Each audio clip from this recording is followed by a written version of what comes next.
Hello, everyone, and welcome to another episode of Alexa and Friends. I'm glad you guys are all here today. We're here every Thursday, so I'm glad you can join us. With me today, my guest is Rafael Sanches from Anycart. Rafa, thank you so much for being here. Hi, nice. Thank you for inviting me. Certainly. So one of the things that I like to do when we start these conversations is to ask a couple of silly questions. And I haven't prepared you for these, so I'm very interested to see what your answers will be. But the first one, I don't know if you've watched any of them, but there's been lots and lots of superhero movies that have come out over the last decade or so. And I always like to get a feel for people. If you could pick any specific superpower for yourself, what's something you might pick? Great question. Let me think. Lots of good choices. I don't know. It'd be cool to have the Thor hammer. That's pretty neat. Thor's hammer. Ooh. It's fancy. I like that. Okay, now I have to ask the follow-up question to that because it's very easy to decide for a superpower that you can use for evil. It's really easy to do that, right? If I want invisibility or maybe Thor's hammer, I could destroy things. How would you use Thor's hammer for good? For good? Well, no idea.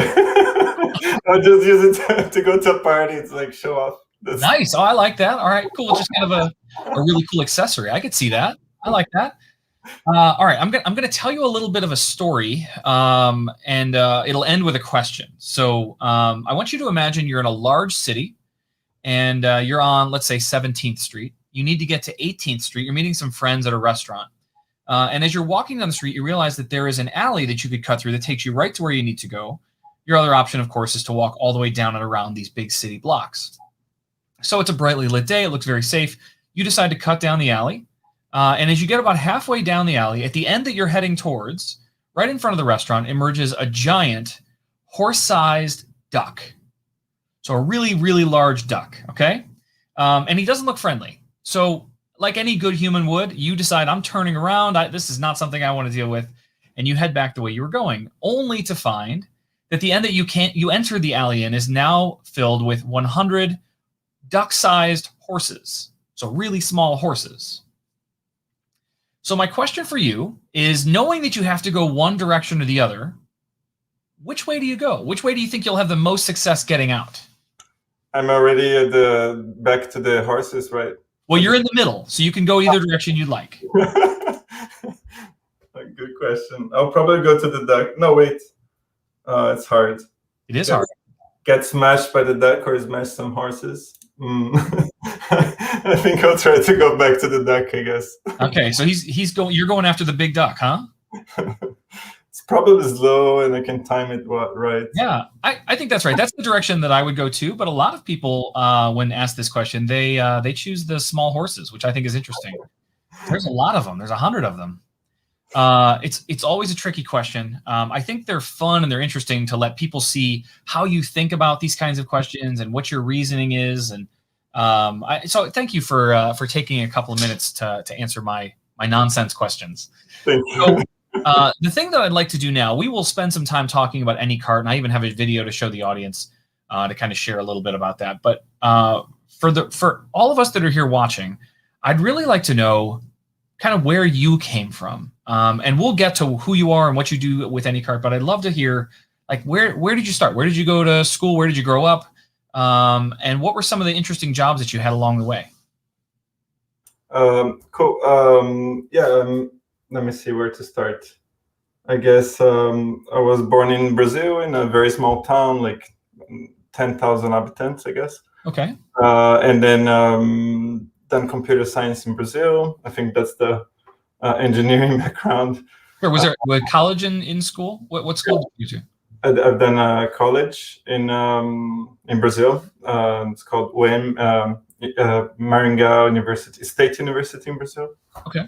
And then as soon as I graduated, we moved. I moved with my wife to my soon-to-be wife 10 years later to Italy, where we spent 5 years. And then we worked for telecom in Italy, where it's like before the mobile phones Gotcha. were happening. Gotcha. What kind of work were you doing for the telecom at the time? I'm assuming it wasn't voice related, or was it? It remember when the Nokia phones were like the biggest things, and Yeah. like sending SMS and all those. So we were building WAP. I don't know if you remember WAP, WAP. Yeah. Yeah, we were building the services like that for those phones at the time. Interesting. Yeah, and then that company acquired another company in the U.S. in Silicon Valley, and they moved us. And then my wife and I used to work at the same team. Like we done computer science together. Then we went to Italy together, working the same team. We moved to the U.S. together, working the same team, and then. But then when we arrived to the Silicon Valley, we just felt in love with the culture of the startup attitude. And one year later, and it was also like we got lucky that we arrived when Android was like just taking off. I think it was 2011. And I learned about Android, and we built like one of the first mobile apps there at the time, and then started working on Android since. I'm just curious. Was the mobile app, the Android app that you built, was that for the company you were working for, or was that on your own? No, on the side, because of the Silicon Valley. It was just like all the startups happening at the time, 2011. All this, it was booming. So we just dived heads on. Then we built like one app that was really, really popular, had like a lot of users, was a Craigslist app. So we would notify you as soon as there was a new item on Craigslist. So let's say you want to buy Cannondale. Like I built for myself to find a tennis racket. At the time, I didn't have any money, so I was like, okay, so how do I want to play tennis, but I want the Nadal tennis racket. It was $200 new, and I was like, I'm willing to pay $90, but it's really hard on Craigslist. You have to be refreshing Craigslist all the time. Yeah. So then we built this app that would be refreshing Craigslist for you, and then as soon as the tennis racket was available, you'd call the owner and buy it really quickly. So it became very popular. Yeah. Craigslist is an interesting website to me. It serves a lot of purposes and has a lot of value to a lot of people, but I don't feel like they've touched the interface of that website in 20 years. Oh yeah, that's why my app was super popular. People like I think a VC firm did a research, and it was more used than Gmail at the time. Like wow. People would be just hooked because you'd save like notification lists. Right. I want to buy a tennis racket, but I don't really care when. I just want a good deal. And then you wait like a week. People will be selling exactly for the price you're willing to pay, right? So it would be. I think that was the reason why it was popular. And then we started doing apps on the side, and then I decided to leave my job and started a recipe app. So at the time, like there were no good recipe apps available. We built. So by the time we built the app, and then we sold, the company was like 2 years, 1 year and a half, 2 years, and we got like 30 million downloads and a lot of success with the recipe app. What's the name of it? I'm sure some of the people would recognize it. Yeah, it was called All the Cooks. And then we later sold to CookPad. I think CookPad is the biggest recipe site app today. I think they still are. And then we learned a lot in the process, like building a company, starting getting a ton of users and figuring out what to do. That was really, really fun. And then we left CookPad and started another company to record step-by-step video footage. Like, so I started doing woodworking on the side.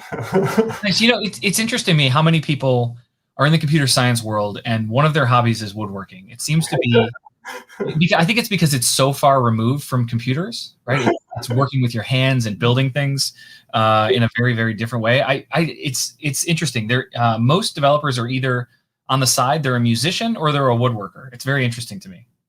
Yeah, I actually started woodworking with the dream of building a guitar. So that was the ultimate dream. Like I want to learn everything first, and then like try to build a guitar one day is the ultimate dream. So I think that's awesome. Buying the tools is it's very alluring too. Yeah, so we so something I started woodworking, and then the but there was no, like, I was making all these amazing projects, but there was no way to record like the process and show to my friends how hard it was, I guess. But also, like, document the process and remember about it, because Instagram and all these companies are ephemeral. So you take a photo and it just disappears. There's no search engine for the work that I'm doing. So like posting on Instagram is useless for woodworking, for example. Sure. The same with recipe apps or any kind of craft. So then we call the company Craft Inc. And and then the idea was like, if you have any crafts that you love, like sewing and woodworking, and I think ultimately we came back to cooking because that's also a craft. And you want to save it forever so it doesn't disappear. And there's a search engine on top. Then that's how we were thinking. Nice. Yeah, and I mean, it grew, and we have a ton of users on that platform. And then 2 years ago, we went to Seattle for the Alexa Amazon Accelerator. And that's where we started Anycart, which is the company that we work now. And it was obvious at the time that like we had all this knowledge about food. We know everything about food. And like by 10 years of working recipe apps and cooking, and even coming from Italy, it has some Sure. has some weight there. And then we just thought, well, like all this UI, like the ultimate UI of grocery shopping is like really boring. Like there's this white screen, and then the food is on top, and it was like it was painful, I guess. That's my conclusion. Then we started with providing shoppable recipes, which is like one click. The idea was like Uber Eats for cooking. Yeah. Right? Remember Uber Eats 2 years ago we launched our product. It was so magical. It was you would select a recipe and it would arrive in your home in 1 hour delivery, no like substitutions, perfect delivery, everything was so perfect. And our pitch to investors was, look, the same user experience you get when you open Uber Eats and you choose something to eat and it arrives in 1 hour. We're going to provide the same thing, and all the meals are going to be 15 minutes or less. So by the time, like 2 years ago, we were naive. We said by the time Amazon, Walmart, all these big companies figure out how to do 30 minutes delivery, then you're going to have your meal in 45 minutes instead of 1 hour by Uber Eats. So it's even better than Uber Eats. That was the idea, especially for pasta and other meals that don't travel well. So that was our premise, how we started the company. But then COVID came, and now all the deliveries are late, and like nobody figured out 30 minutes delivery yet. Right. It's really tricky, and honestly, I think probably as a result of COVID, but the times got longer, the food quality got lower. Right.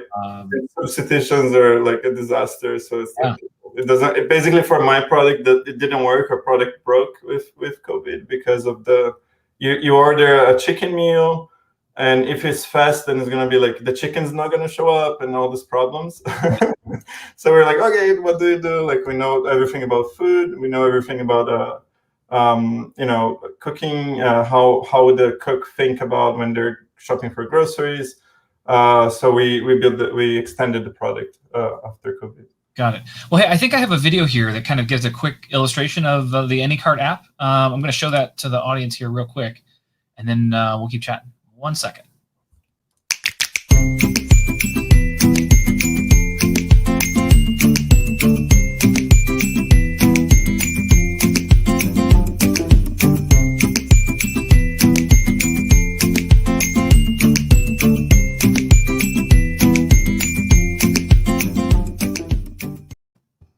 Love it.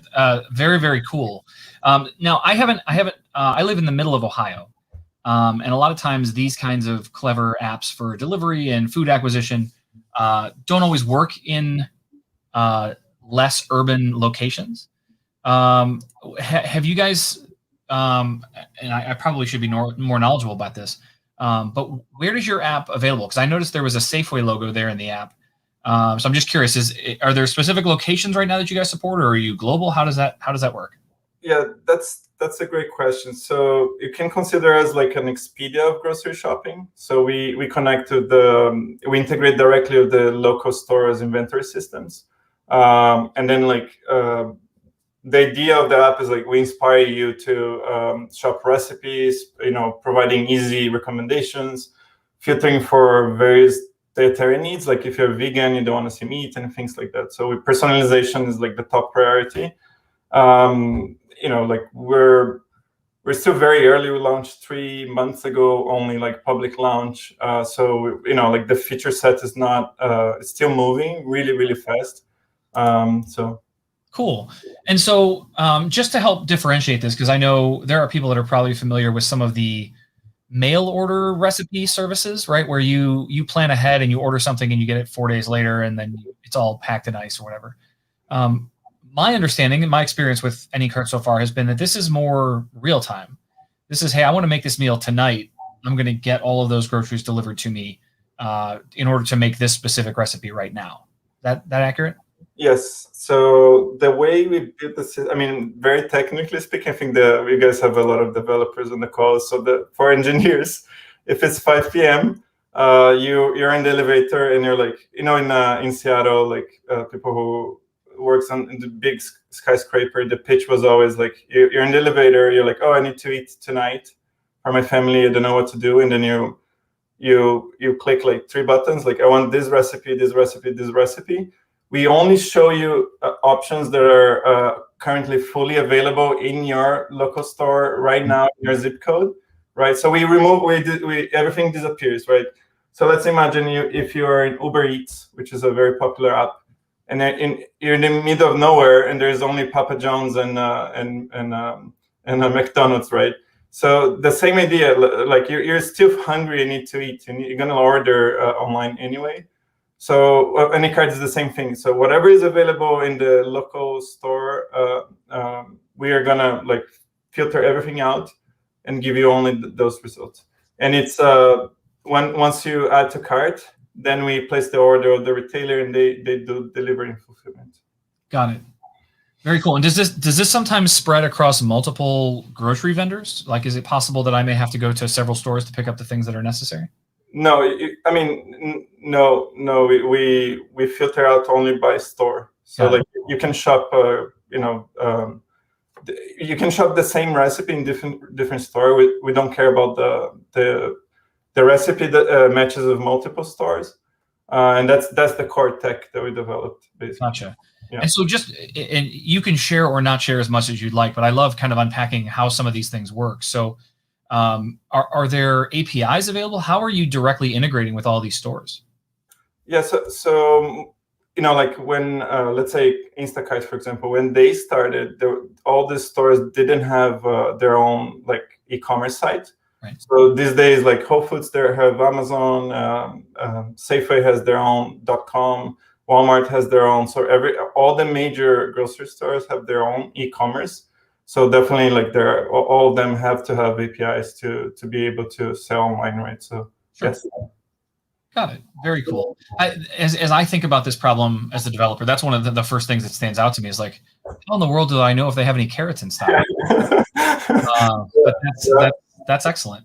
And then it's a similar model to what you see with Uber and other delivery type services where you have individuals that basically sign up as Anycart drivers.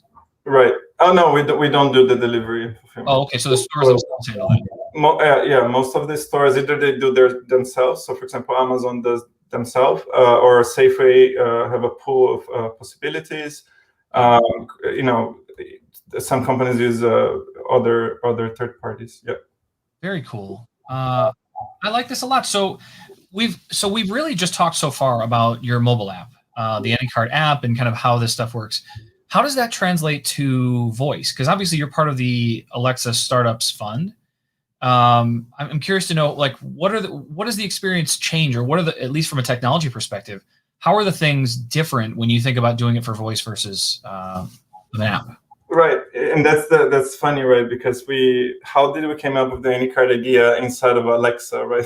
Accelerator, and that's the core of Anycart. And so we had this we have this step-by-step video cooking app, right? We have this so the way all our videos, if you go to our website or record it, we have a phone on a selfie stick, and then we can record them using our software, right? And it's custom. We built everything.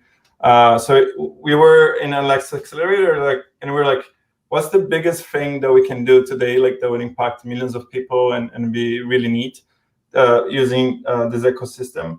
We're like, okay, let's do something that any recipe in the world we're gonna match, and then it's gonna be shoppable on Alexa. And then when it throws to Alexa, you choose like Safeway, Whole Foods, not only Whole Foods like Alexa is right now, but any retailer, right? Depending on where you are, we don't care. That's what how the customer thinks. Sure.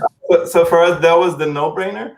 But what we discovered is that recipes on the internet, they're not made for shopping. They're made for page views and clicks. Very much. That's one of the running memes about recipe sites, right? Is you have to read someone's life story before you get to find out the 4 ingredients you need. Exactly. And then it was hilarious because we built this insane tech that with I think 95% of recipes on the internet, we were able to perfectly match with any retailer inventory, and it would work really well. But then I started using as a user, and I was like, okay, let me cook for my family tonight. And then like lasagna, right? The lasagnas on the internet, they are $90, right? Oh my goodness. Yeah, because they have like 30 ingredients, and they have them like they put capers on top, so then it's beautiful on the photo. But then the capers is like $15 if you have to buy capers. Like it's a little thing that costs a lot. Right. So we were like, okay, I'm like, okay, this is not gonna. Users are not going to use this. If I can buy lasagna for myself for $15 on Uber Eats, why would I cook and do all this work extra like for this internet recipe, right? There's no way, like users are not going to use this. So we were like, wait a second, we have this platform that it makes it really easy for us to create these videos step by step.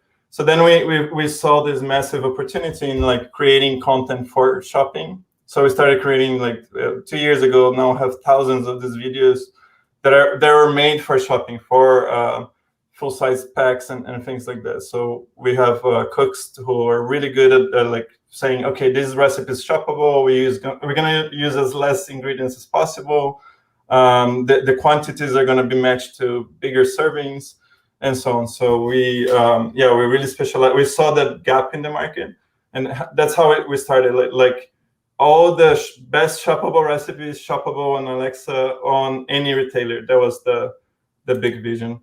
Got it. So as a quick illustration for people, as we think about the Anycart experience for voice, it really is, I want lasagna, and then it says, oh, that's available at Safeway. Do you want me to order it for you? Is that about the extent of the experience? Yeah. So the customers can add one recipe like lasagna, which would have like at least 10 ingredients. And many of them are staples, so we already flagged them as staples, and we don't add to your cart. But then, like if you don't have salt, for example, then you can just add back. That's the final experience. Yeah. Got it. You're in a lot of trouble if you don't have salt in your house. Not going to be able to make very much at all. That's funny. Okay, so they go through and they order the thing. Does it offer any kind of customization? Like, for example, I get the lasagna order and I look at it and it's like capers. I don't even like capers. I don't want that on my food. Is there a way for them to remove items too? Yeah. So we make it very easy for people to add and remove items, but also our cooks, they're really good at this. So they only do this for shopping, right? And for example, when they do a hot dog recipe, and it's such a massive work to go and record step-by-step video of a recipe. Yeah. That they're really good. So what happens is that they already provide the options. So whenever they make a hot dog, they say, oh, do you want ketchup? Do you want all this stuff is optional? Do you want mustard? Do you want all this 30 different options if you want? Just like on Uber Eats, you can when you order a hot dog, then you can choose all the different possibilities. Yeah, that's great. Yeah. Very, very cool. Okay, so we have the base idea now for how Anycart works and how people can interact with their voice. One of the things that I really like to get into with people is you're at the beginning, right? Voice is at the beginning generally. So if you were to say and kind of think about how you would describe what it might look like to do this 5 years ago, or five? No, I'm sorry, 5 years in the future. What's different? Yes, my dream, right? How we started the company, like I was like, oh, how are we gonna market this technology, right? The dream was like, imagine the TV commercial of Anycart of the future. Right. There's this busy mom is morning is like preparing the kids for school, and then it's a mess, like milk on the floor, like oatmeal everywhere, and then she's walking to get more milk for the kids on the fridge, and then she's like, "Oh, I forgot about dinner, about lunch and dinner." And then because on the door of the refrigerator, there's like Anycart meals, right? And then like she's like, she opens the door, I get the milk, and then click click, and then goes back to the kids. No need to credit card anything, right? You just like click click twice. And order for the groceries for lunch and dinner. And I think that's the future. Like it's going to be all connected. I like that. Yeah, I think that's one of the big things that I see. We spend a lot of time talking about ambient computing here, and the idea that everything is where you need it when you need it. Voice is available just in the air, but everything is a screen. I think that's going to be a necessary part of our future as well. And it's interesting to me. There's a hurdle we need to get over. And what you described, I think, is right at the peak of that hurdle, which is that the human is still making the decisions. And I think that there's a crest where we go over, and then all of a sudden, the computer is actually making the decisions for you on your behalf. Right, is the right way to probably say that. But as you think about like planning for lunch and dinner, I give a talk often called "The Future of People." And my vision for that is I don't personally want to spend any time thinking about what I'm going to have for lunch or dinner or later this week or this weekend. Now, there may be special things, like we have some friends coming into town on Saturday night. Oh, we should make this great pizza or whatever. But in general, we have a stable of probably 15 meals that we make on the regular, and we want to be able to just make those over a randomized amount of time. So it seems to me that with the right AI, with the right planning, with the right data and context, you could get to a point where the AI is actually making these decisions for you. Because I will tell you, one of my least favorite activities is grocery shopping. And it's not because I don't like going to the store and picking out the food that I like. I don't mind any of that. But I think that the challenge there is that you go into the store and you pick all the items that you want, you put them into the cart, then you go up to the register and you pick them all out of the cart and you put them all into a bag, and then you take those bags and you put them in your cart, and then you take the cart to your car, you take the bags, put them in your car, and then you get home and you take the bags out of the car and put them in your house, and then you unpack all the bags and you have to put all the stuff away. That is a huge, huge hurdle for all of that stuff. And I only do it because I do it that way once a week, maybe once every 10 days, because it's a huge time sink. And I am someone that's personally looking for as much time as I can possibly get. So if I can take all of that away and plan all of my meals, whether AI decides that or me, and then just have the groceries appear at the time that I need them, oh my goodness. I would have more storage space in my house.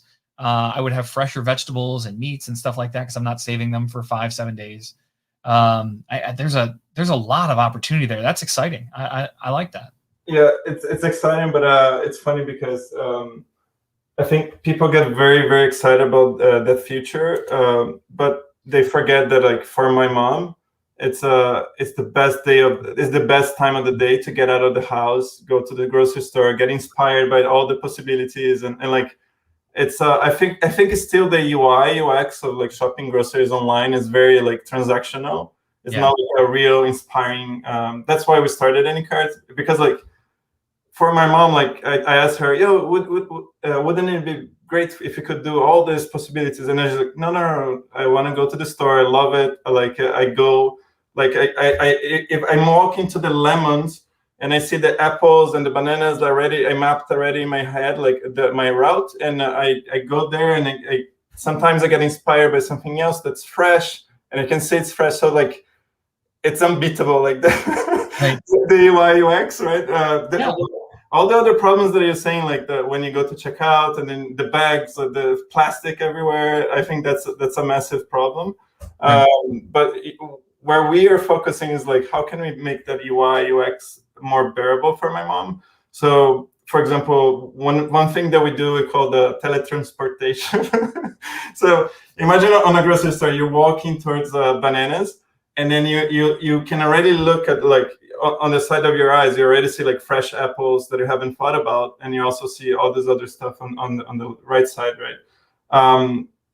And I think this works great when it's an aisle based, like even online, like people figure it out. Mm-hmm. But how can we do, like, how can we teletransport you to banana juice, which is in the, like in the other aisle that's completely like very, very far away? And I think online, like we have this opportunity to do things like that. Like if you're buying bananas, maybe you never tried a banana oatmeal or banana milk or something, right? And I think there's a lot of opportunity, and because we know about food better than anyone in this space right now, at least like people are getting very smart about everything. But like I think we saw like 2 years ago, that was the biggest opportunity of online grocery shopping. And I think that was the biggest reason why online grocery shopping was only 3% of the shopping of groceries. Yeah. And it was really struggling like to go up. Like it's I think because of COVID, it accelerated a lot, and people are willing to go through this excruciating user experience online. But I think that was like the main reason, at least in my mind, like why it was not growing as much as it should be. And I think we can do a lot in that space, like on the UI. Yeah, I agree. And for your mom who likes going to the grocery store, I don't think that experience is ever necessarily going to go away. But I think of it a lot the way I think about autonomous cars, right? There's going to be a point. Elon Musk talks about this. Lots of people in the industry are talking about self-driving cars and how that's going to work. And I think eventually most cars on the road are going to be autonomous. You probably won't even own it. You'll just call it like Uber or something like that, and you'll have a car when you need one, anytime you need one, and it'll pick you up and take you where you need to go. But I don't think, at least here in America, there's never going to be a time where a human can't go drive if they want to. I think the tipping point is going to be, when do you think it's going to be forbidden to drive on freeway if you don't have a self-driving vehicle, right? I think that's a really good question, because it's sooner than people think. Yeah, it took 40 years for horses to be banned. Right. So if that's the benchmark. Yeah, but honestly, if you think about the car scenario, the only reason that we don't have autonomous vehicles today doing all the things that we want is because of humans. If we could get all the humans off the road, those cars could do it today. They'd be successful. There'd be zero accidents. Yeah. But it's because humans get involved that we have these issues. So I think there is a likelihood that in my lifetime, I'm 45, but I would bet in my lifetime, you see a time when humans can't drive their own car on major thoroughfares. Yeah. And there will be places that you can go to drive, right? You'll take your car and do that. I drive a Jeep Wrangler, right? Off-road 4x4 kind of car. Nice. And there are places today that I can take that and drive through the mud and like creek beds and stuff like that, because that's what I want to do with that car. But you're not, it's a place designed to take my car. And I think we may see a lot of the same stuff with cars. But that being said, I didn't want to get away from the grocery conversation. I think that there will still be grocery stores, but they may be smaller. They may be more focused. You're starting to see outcroppings of like Aldi and Trader Joe's and stuff that are much smaller grocery stores, but people are using that exclusively as their stuff.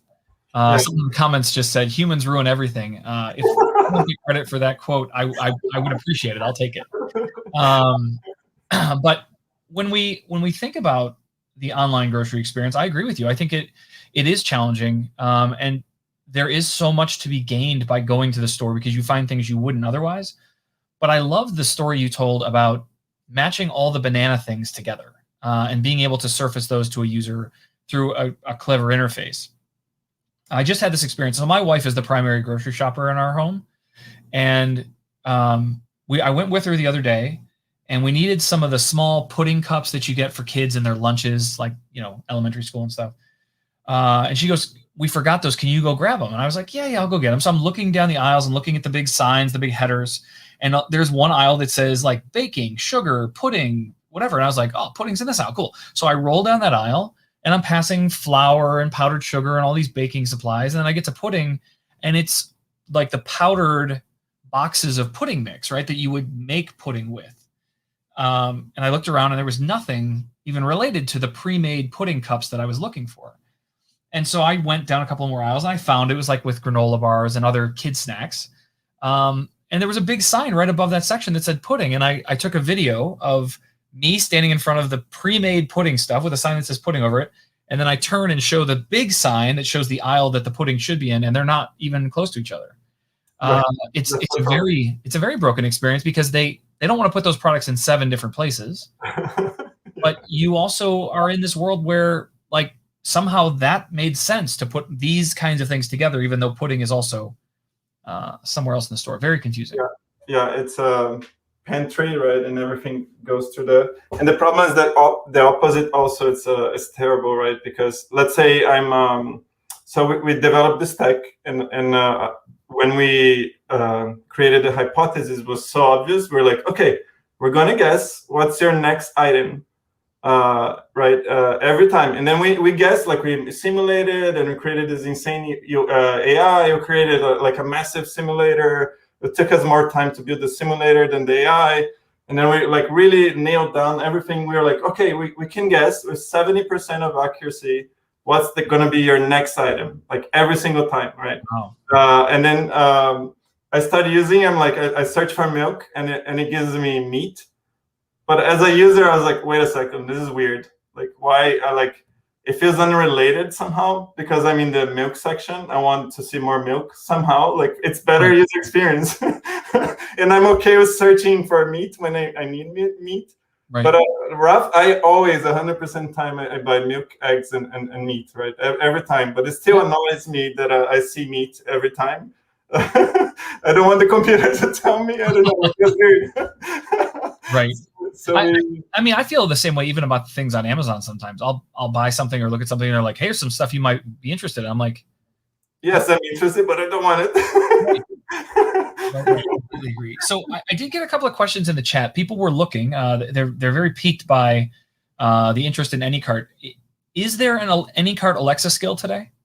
No, not yet. We're focused on the. My biggest dream is the device of a screen, sure. Because that's literally a kiosk. That's a kiosk sitting on your kitchen, and most people put on the kitchen.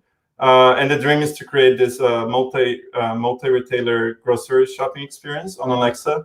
That's what we're developing actively, and I think once we release it, and imagine like if all your shopping lists are already pre-done for you, and you don't need to,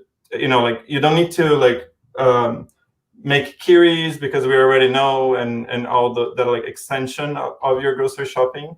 I think that's what we're developing. It's gonna come up soon. So that's something that's under construction today. Yeah. Got it. Also, as even the Alexa ecosystem is evolving. We really believe in like more customized UI, like being able to show a lot of stuff in the list and stuff like that. I think the ecosystem was evolving more in the voice things, and then now as more features are available for developers on to the screens, I think that's a no-brainer for us and for customers. Cool. Hey, I have a device here somewhere. Yeah. I just want to pick your brain on this. You have some very interesting perspectives on this grocery world, and I'm going to talk about this device for a second. I don't know if you've seen one of these. This was the Alexa. It was called the Amazon. I can't remember what it was called now. Someone in the audience will remember.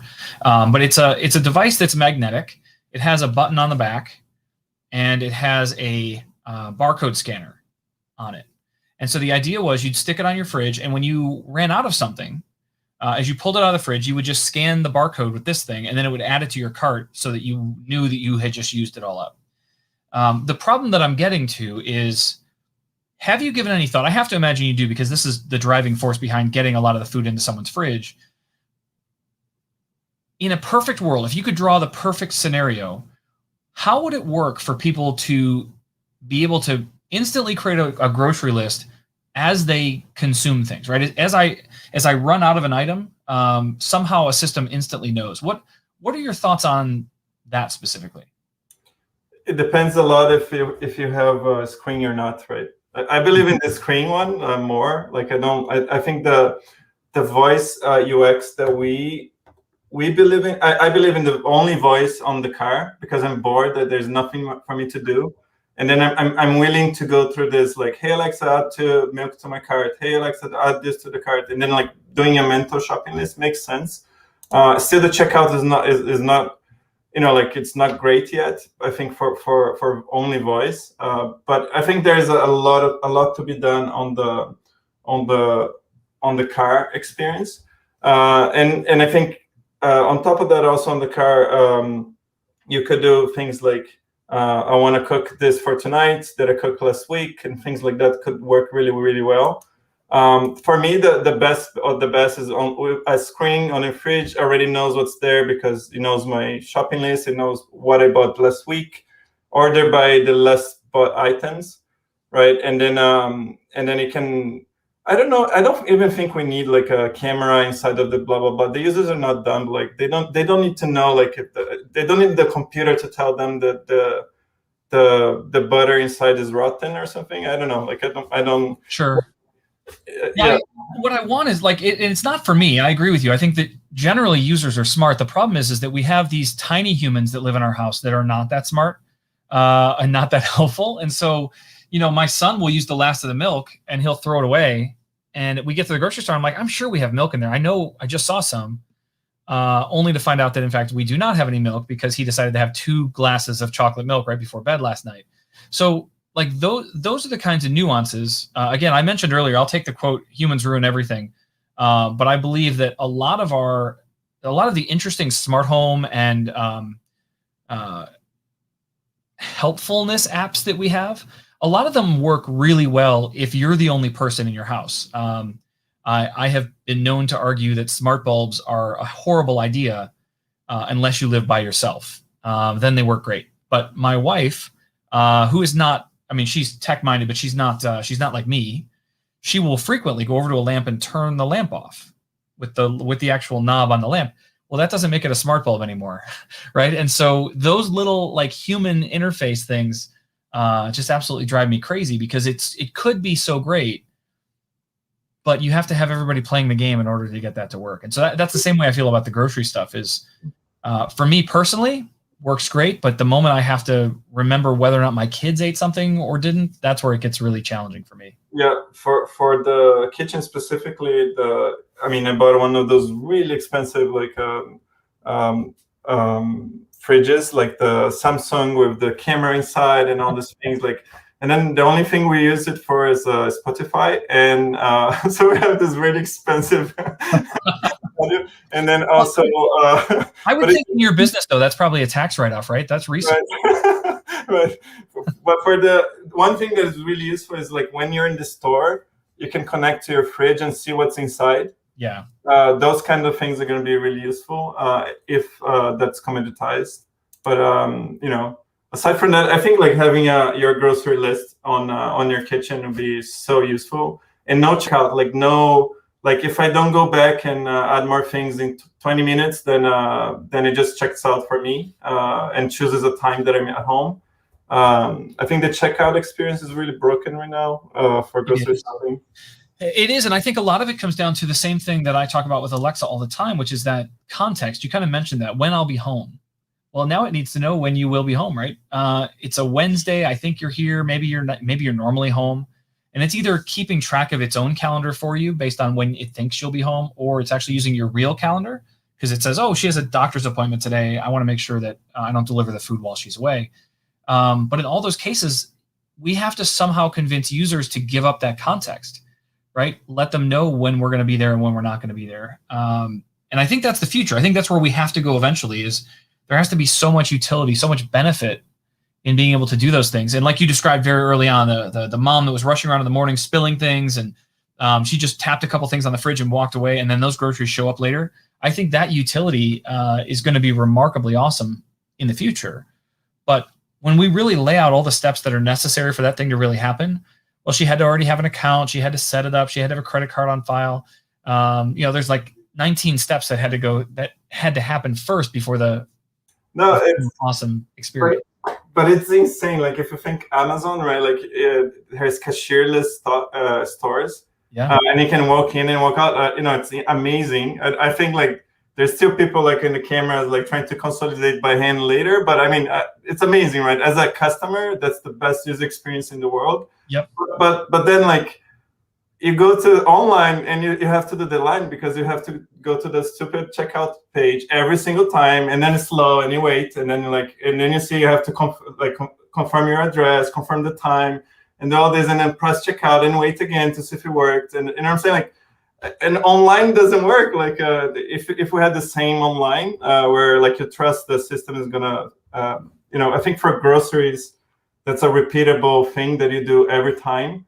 Yeah. No checkout. That's the first thing I'll do is like to remove checkout page. I'm with you on that. The Amazon Go experience, with no cashiers, no checkout. There's one in the building that I work in Seattle when I'm there, and the number of times that we have tried to trick it and mess around it gets it right every time. It's amazing. Yeah. I've had one experience where I actually got away with stealing something from the store, it's really hard to do. But I was there in the winter and I had a coat, and I walked over to a rack where there were some cookies, and I held my coat up and I just put a cookie in the inside of my coat and walked out.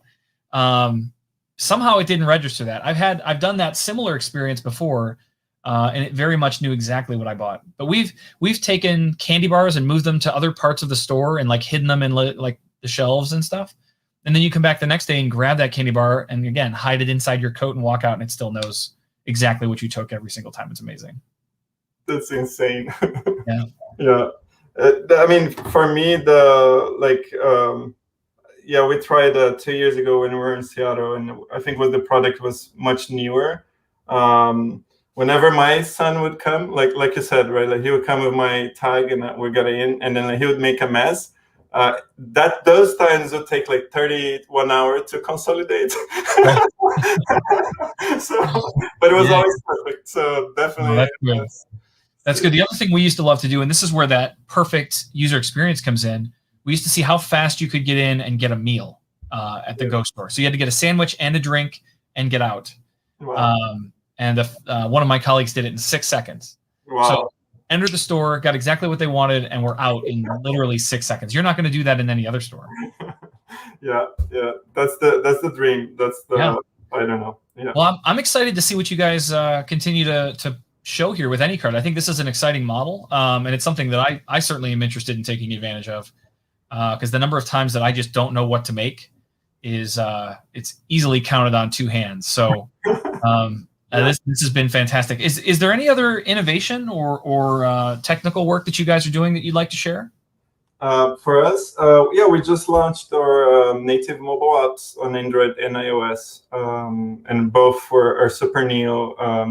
We've done this since this is a developer crowd as well. We've done this crazy architecture where there's like the same code that we use for a website. And for a desktop version, for a mobile website, it's the same code on iOS and Android. Oh, that's awesome. Our Android app is 1 megabyte and 200 kilobits, which is what I'm very proud of. Randomly. Yeah, that's amazing. Yeah. So the future of grocery shopping is also very, I call it, we invented this word, but it's a contextual. So let's say you're browsing any recipe site or anything. So if you could embed our grocery shopping checkout in any other native apps, I think that's wonderful, right? Like we don't want to be the only place where you order groceries, and having more ways for customers to quickly add things to cart is really important for me. Very cool. Yeah, it reminds me of we have some innovation we just released a few months ago. Called Quick Links for Alexa, and this is where you can embed things inside your apps and your website to launch the voice experience or the screened experience on an Alexa device directly from something else. You can be on the website and be like, I want to talk to the skill, right? And it's a way to just launch that and make that happen on a specific device. That's very, very cool. That's awesome, because also all our content is on Alexa, the Anycart for cooking. So if you want to watch on your device on the kitchen, that's already available. So we added that as well. Yeah. Yeah. You reminded me a long time ago. This was probably late 90s, early 2000s. There was this really cool online contest for developers, and it was called the 5K. And the idea was to build a really compelling, interesting website, whether it had functions or was art or whatever. But the maximum file size was 5K for the entire website. So you had to do a lot of creative things with code that generated graphics and colors and stuff because an image itself was too big. And as we look at software, this is for everybody that's watching. There's been this conversation lately about it doesn't matter how good or fast or beefy the hardware is on your computer or your phone. Some developer somewhere will use all of it, and there's no downside for them, right? I like to play games on this computer, and it's amazing to me. Games coming out, they're 500 gigs. That can't possibly be right. There's got to be a way to slim some of that stuff down. They just don't have any incentive to. So it's good to hear that you're aspiring to keep a very low code footprint on someone's phone. That's amazing. Exactly. Yeah. Not only for our own customers, but also like we release a feature today and is live everywhere. No releases, nothing. The customer gets the benefit right away. We also do things like we only put a massive feature set only if the customer access that feature set. So like no need to download like this, if you never ordered on Anycart, you don't need to get our like order management part of the app and things like that. So it's almost a lot of lazy loading. You give them what they need when they need it. Yeah. Very cool. Yeah. Well, Rafa, this has been awesome. This has been a really interesting conversation. The audience, the chat has really been quite active. They have a lot of interesting thoughts and discussions happening there. But I want to thank you for swinging by today and having a chat with me. This has been enlightening. Thank you so much. Thank you. Certainly. And to everyone else, we'll be back again next week with another guest.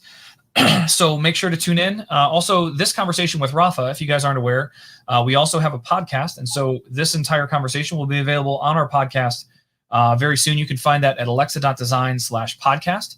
But on behalf of Rafa, I want to thank everyone for tuning in today. And we will see you guys all again very, very soon. Bye.